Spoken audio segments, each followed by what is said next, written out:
तो आइए बिना देरी के और बहुत ही आसान तरीके से सीखते हैं। तो सबसे पहले हेडिंग डालेंगे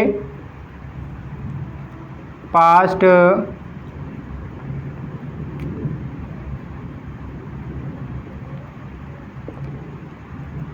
इंडेफिनिट टेंस। डियर स्टूडेंट, आपको पता होगा कि पास्ट इंडेफिनिट टेंस को हम पहचानेंगे कैसे, कि कोई सेंटेंस लिखा है तो ये पास्ट इंडेफिनिट का है तो कैसे पहचानेंगे, उसको हम आपको बता दे रहे हैं। यदि वर्ब की सेकंड फॉर्म आई है या फिर डिड के साथ वर्ब की फर्स्ट फॉर्म आई है किसी भी सेंटेंस में, तो वह सेंटेंस आपका पास्ट इंडेफिनिट टेंस का वाक्य कहलाता है। तो इस तरीके से हम पहचान लेंगे किसी भी वाक्य में यानी वर्ब की सेकंड फॉर्म या डिड के साथ वर्ब की फर्स्ट फॉर्म का प्रयोग किया गया है तो वो टेंस आपका पास्ट इंडेफिनिट टेंस का वाक्य होगा। तो सबसे पहले फॉर्मूला लिखेंगे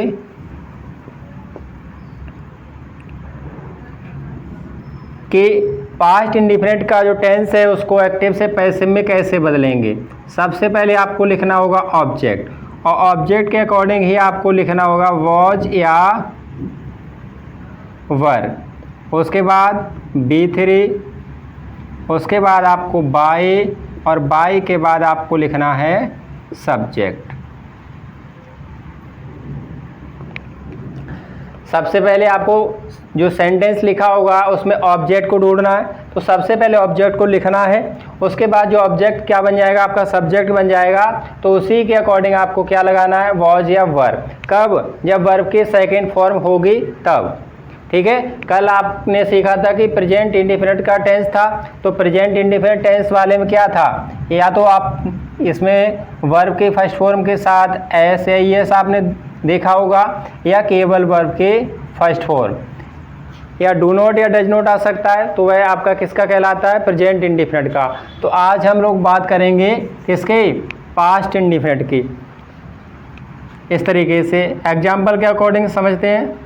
सबसे पहला सेंटेंस है, यहाँ पे देख सकते हैं, ही हेल्प्ड मी। इसमें देखेंगे प्यारे बच्चे सब्जेक्ट क्या है ही, वर्ब क्या है हेल्प्ड, जो क्या है वर्ब की कौन सी फॉर्म है सेकंड है, तो पता चल गया कि पास्ट इंडेफिनिट का टेंस है ये। और इसमें ऑब्जेक्ट क्या है प्यारे बच्चों, मी है, तो मी क्या बन जाएगा यहाँ पर सब्जेक्ट बनेगा, तो आई आएगा और आई के साथ यहाँ पर वॉज। और हेल्प्ड कि आपको पता है सेकंड और थर्ड फॉर्म की जो स्पेलिंग है वो सेम रहती है, और बाय और ही जब ऑब्जेक्ट बनेगा तो क्या बन जाएगा हिम बन जाएगा, इस तरीके से। ठीक है, अगला सेंटेंस देखते हैं यहाँ पर, dear student, did you buy the mangoes. क्या है लिखा है यहाँ पर, डिड लिखा है, क्योंकि ये सेंटेंस क्या है इंटेरोगेटिव है, तो इंटेरोगेटिव सेंटेंस को भी इसी तरीके से बनाएंगे। सब्जेक्ट क्या है यू, ऑब्जेक्ट क्या है आपका मैंगोज, तो सब्जेक्ट के नीचे लिख लो यहाँ पर मैंगोज। आपको पता है डियर स्टूडेंट क्या है प्लूरल नंबर सब्जेक्ट है, तो इस कंडीशन में आप यहाँ पर क्या लिखेंगे वर लिखेंगे, तो क्या हो गया वर द मैंगोज। अब जो बाई है आपकी, जो यहाँ पर फर्स्ट फॉर्म लिखी है, और यहाँ पर आपकी हो जाएगी क्या हो जाएगी थर्ड फॉर्म, जिससे कहते हैं बाउट।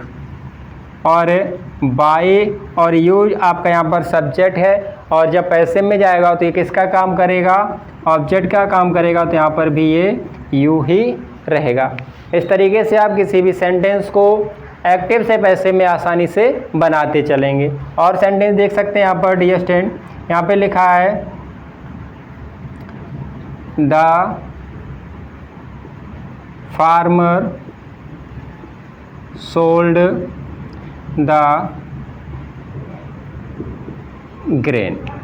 इसमें सब्जेक्ट क्या है प्यारे बच्चों, लिखा है यहाँ पे द फार्मर, वर्ब क्या है सोल्ड है, ऑब्जेक्ट क्या है द ग्रेन, तो ऑब्जेक्ट को क्या कर लो सब्जेक्ट बना लो, यहाँ पे लिख लो द ग्रेन। और आपको पता है द ग्रेन क्या है सिंगुलर नंबर है, तो सिंगुलर के साथ आप किसका प्रयोग करेंगे वॉज का। ठीक है, और वर्ब की यहाँ पर सेकेंड और थर्ड फॉर्म की इसकी भी स्पेलिंग सेम रहती है। और इसके बाद आएगा बाई, और जो सब्जेक्ट है द फार्मर यहाँ पर बन जाएगा ऑब्जेक्ट, बाय द फार्मर। इस तरीके से आपने देखा पास्ट इंडिफिनिट का जो टेंस है उसको आसानी से हम किस में, एक्टिव से पैसिव में बदल सकते हैं। डियर स्टूडेंट, और भी एग्जाम्पल है उनको देखते हैं। यहाँ पर आपके सामने सेंटेंस लिखा है, they discussed the matter with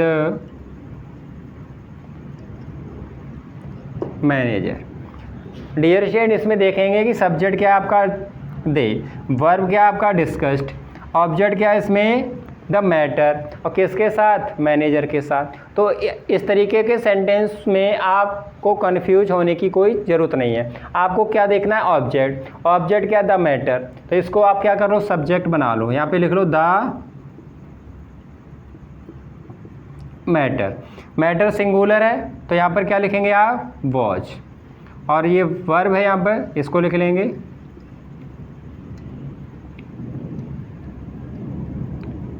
discussed, किसके साथ, विद मैनेजर। अब देखेंगे आपको सब्जेक्ट क्या है, दे है तो यहाँ पर ऑब्जेक्ट बनेगा, तो ऑब्जेक्ट से पहले बाय और ये हो जाएगा देम। इस तरीके से अगला एग्जाम्पल देखते हैं प्यारे बच्चों। यहाँ पर लिखा है he worshipped lord Shiva on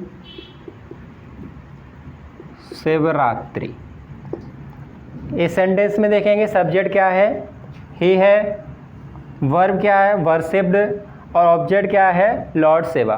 तो हमें क्या देखना है, ऑब्जेक्ट को सब्जेक्ट बनाना। तो इस कंडीशन में लॉर्ड शिवा को क्या करेंगे, पहले लिखेंगे, यहाँ पे लिखेंगे लॉर्ड शिवा। आपको पता है सिंगुलर है तो यहाँ पे लिखेंगे वॉच, वर्ब है यहाँ पे वर्शिप्ड तो यहाँ पे वर्ब को लिख लेंगे। कब की बात है, ऑन यहाँ पे शिवरात्रि। अब सब्जेक्ट क्या है यहाँ पर, ही है, तो ऑब्जेक्ट बनेगा तो हो जाएगा बाय हिम। इस तरीके से प्यारे बच्चों आप कठिन से कठिन सेंटेंस को एक्टिव से पैसिव में आसानी से बदल लेंगे। यदि आपको क्लास पसंद आ रही है तो वीडियो को लाइक और चैनल को सब्सक्राइब करना ना भूलें, और अपने जो भी आपका फ्रेंड सर्कल है उनके साथ इस वीडियो को शेयर करें। और एग्जाम्पल देखते हैं डियर स्टूडेंट, यहाँ पर एग्जाम्पल नंबर 6 है आपके सामने, आई सेंट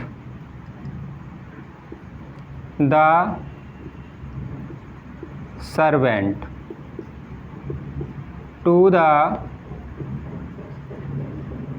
मार्केट। सब्जेक्ट क्या है आई, वर्ब क्या है सेंट, और इसमें ऑब्जेक्ट क्या है द सर्वेंट, कहाँ को, द मार्केट। इस सेंटेंस में आप ऑब्जेक्ट को ढूंढेंगे, ऑब्जेक्ट क्या आपका सर्वेंट, तो सर्वेंट को आप द सर्वेंट को आप बना लो यहाँ पर subject. Dear student, the servant है ये आपका क्या बन गया, सब्जेक्ट बन गया, सर्वेंट सिंगुलर है तो डियर स्टूडेंट यहाँ पर लिखेंगे वॉज, ठीक है। वर्ब क्या है आपकी सेंट, और जो लिखा है टू द मार्केट, और किसके द्वारा, यहाँ पर लिखा है सब्जेक्ट आए तो यहाँ पर ऑब्जेक्ट बनेगा तो हो जाएगा बाय मी। इस तरीके से प्यारे बच्चों आप एक्टिव से पैसिव वॉइस बनाना सीख लेंगे। मिलते हैं अगली क्लास में जहाँ पर आपको बताया जाएगा कि फ्यूचर इंडिफिनिट का जो टेंस है उसको एक्टिव से पैसिव में किस तरीके से बनाएंगे। तब तक के लिए जय हिंद।